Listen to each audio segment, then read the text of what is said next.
inter integrated circuit I2C or I2C is a one type of communication bus which transfers data from one device to another device, from master to slave or slave to master. So it is called I2C bus is a synchronous bidirectional half duplex two wired communication bus. I2C bus is a synchronous bidirectional half duplex two wired serial communication bus. Synchronous means it requires clock signal, so it contains two lines, serial clock line and serial data line. Serial clock line generating the synchronizing pulses, serial data line transferring the serial data. So it SCL generating the clock pulses for transmitting the data from master to slave. Bidirectional means which transfers data from master to slave as well as slave to master. That is bidirectional, master to slave and slave to master. Half duplex means it transmit in both direction, but at a time in one direction only transmitting the data. One direction in the sense it transmit only from master to slave at a time, or slave to master. And this I2C bus, these two wires indicating that I2C bus. This I2C bus contains two wires. One is serial clock line, another one is serial data line. So I2C bus is a synchronous bidirectional half duplex two wired serial communication bus. Each device having its own address. Here, master contains some particular address, slave device contains particular address. So, it contains 7-bit address. So, totally it can address 2 power 7 addresses. It will generate 2 power 7 addresses, means 0 to 127 address it can handle. This I2C bus can interact with 127 devices. So if you look at the frame format, so first, whenever the I2C bus wants to transmit the data, at that time the serial clock is high and serial data is low. That indicates the start of the frame. This is the serial clock line. These are all the clock pulses, and this indicating serial data line. Whenever I2C bus wants to establish the data or communication, at that time it pulls serial clock to high and serial data to low. This indicating the start of the frame. So we are giving serial data line is low, 0, that indicates 0. Next, it puts the data on the serial data line. Whenever serial clock is low, it puts data in the serial data line. Then whenever its serial clock is high, it reads the data.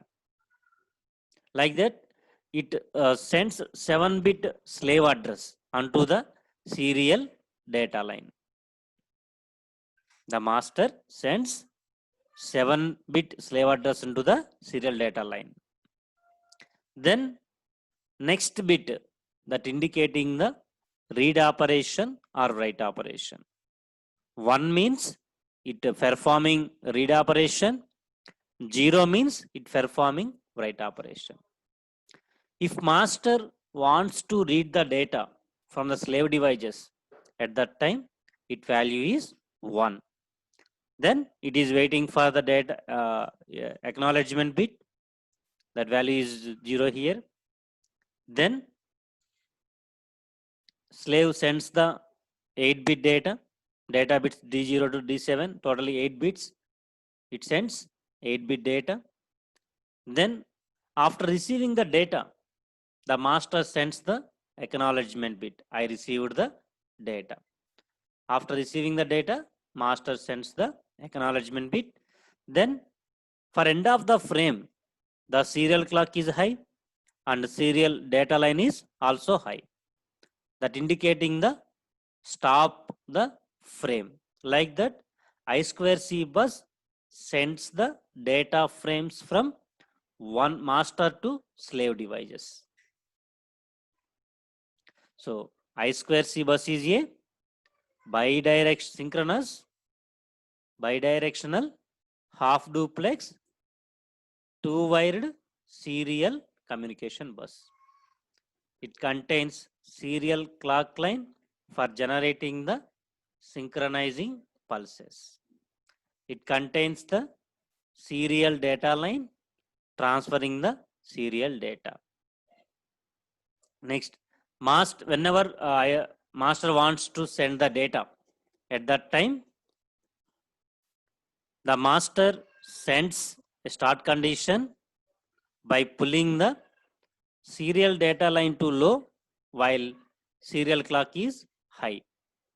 So whenever I2C bus or master wants to send the data, the master pulls serial clock line is high and serial data is low.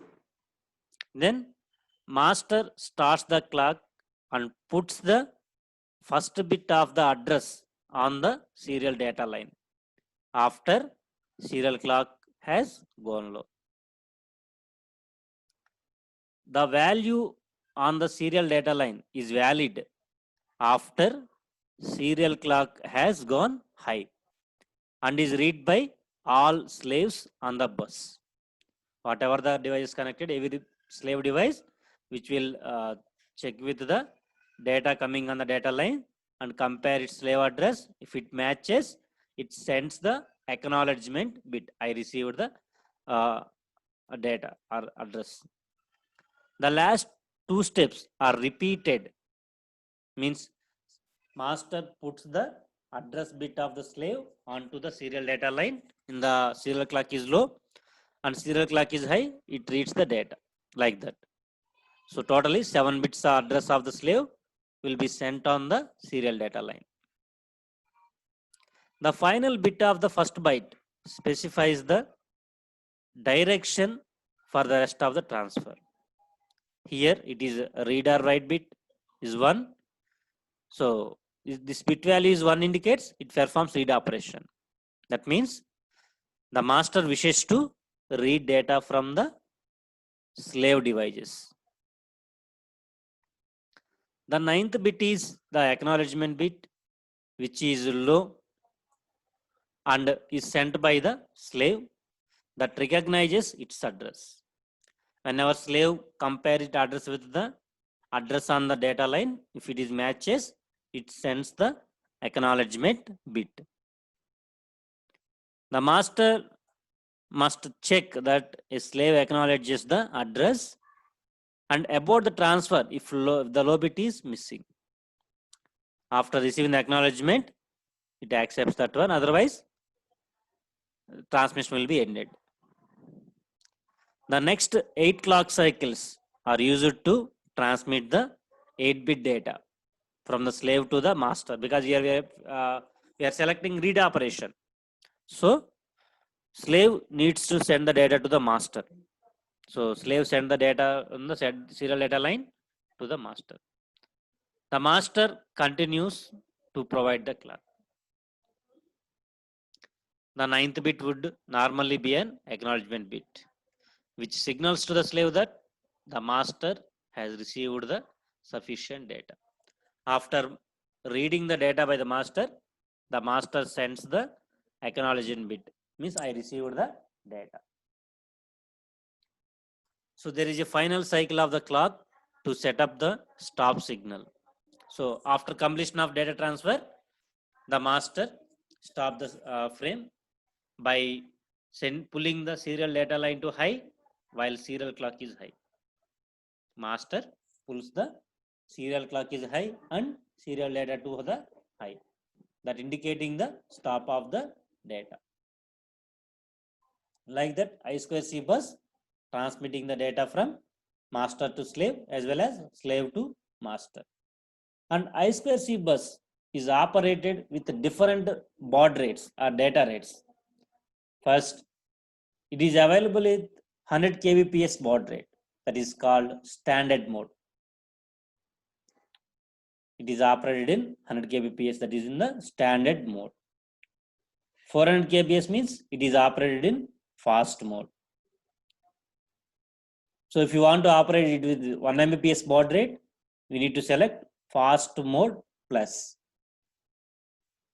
If you want to operate with 3.4 Mbps, that is that mode is high speed mode. If you are operating 5 Mbps mode baud rate, at that time we need to operate in ultra fast mode for unidirectional bus. So if you look at the TM4C123 GH6P microcontroller, it contains 4 I2C modules. So the I2C bus provides bidirectional data transfer through a two-wire design. So that is a serial clock line and serial data line.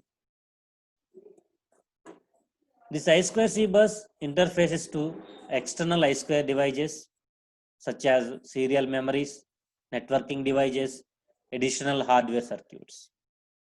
This I2C bus is used to connecting the various peripherals like memory microcontrollers or memory devices or additional hardware circuits which are available in the within the printed circuit board. I2C bus interfaces to the external I2C devices such as memory, serial memory devices, networking devices or additional hardware. It is also used for system testing and diagnostic purpose in product development and manufacturing. So it includes the ability to communicate with other I2C devices on the bus. TM4C123J6PM microcontroller includes providing the ability to communicate with all I2C buses or all I2C devices in the bus.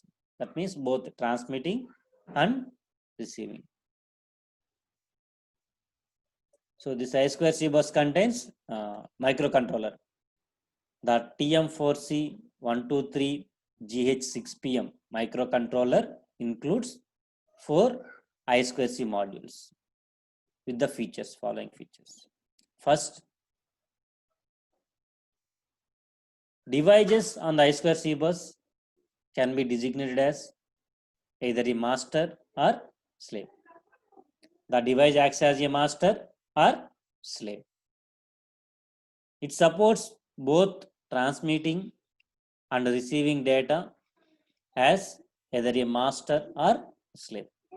The device acts as a master or slave.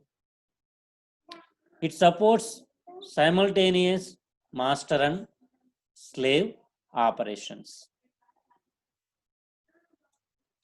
It contains 4 I2C modes, that is master transmit, master receive, slave transmit, slave receive.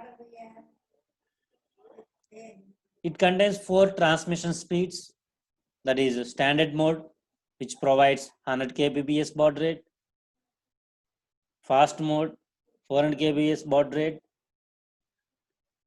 fast mode plus, which provides 1 Mbps baud rate, high speed mode, which provides 3.3 Mbps baud rate. These are the various transmission speeds provided by the I2C bus, which provides clock low timeout interrupt. It contains dual slave address capability. It provides glitch suppression, master and slave interrupt generation. So here master generate the interrupts when a transmitter receiver operation completes or aborts. Abort means stopping the operation due to error. Whenever error occur, it stop the operation. Otherwise, if transmission completes, it stop the frame. That is the interrupt we are generating here. Slave generates interrupts when data has been transferred to requested by a master when is start or stop condition is detected. Master bit. So this I2C bus contains different registers. First is slave address register. So here RS it is a 32-bit register. The first bit RS indicating that it is defined for receiving the data. Next 7 bits indicating the slave address. Next 8 to 30 bits are 31 bits are reserved for future purpose. Next data register. In data register, first 8 bits containing the data which needs to be transmitted from master to slave or slave to master. 8 to 31 bits are reserved. I2C master data register. I2C master slave address register. The name itself indicating. Next, I2C master and slave control and status register.